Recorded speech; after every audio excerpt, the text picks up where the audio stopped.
واحد بيشرب سجاير في نهار رمضان والتاني عمال بيشتمه بأقذر الألفاظ. تعال اقول لك ايه اللي حصل. انتشر مؤخرا فيديو لواحد المفروض ان هو ماسك سيجارة في نهار رمضان، مش عارفين هو كان بيشرب السيجارة ديت ولا هو مجرد ماسكها بايده، مش عارفين اذا كان هو مسيحي ففاطر عادي ولا هو مسلم. اما الراجل التاني عمال بيشتمه باقذر الالفاظ والشتايم وعمال بيقول له طب امشي غور من هنا. طبعا اللي ماسك السيجارة دوت عمال بيصوره، وفي نهاية الفيديو الراجل التاني شتمه بوالدته ووالده بأقذر الألفاظ.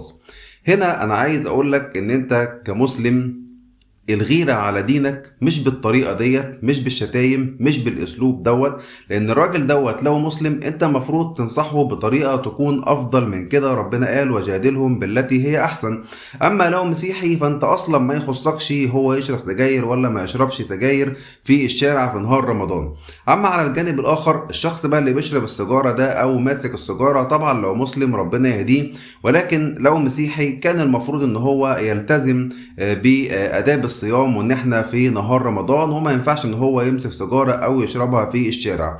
الموضوع يعني فيه غلط من الطرفين، من الطرف الاولاني اللي ماسك السيجارة او بيشربها ايا كان ان كيس يعني ان هو مسلم، وطبعا الطرف التاني في النصيحة نصحه بطريقة مش كويسة ودي اصلا مش نصيحة. طبعا الشخص اللي ماسك السيجارة دوت رفع قضية او دخل يعني عشان الاسم عشان يعمل محضر طبعا، وصور الفيديو في الراجل دوت، وتقريبا كده بنسبة كبيرة قوي وزارة الداخلية هتتدخل في الموضوع واكيد هتجيب الطرفين ويحققوا معاهم.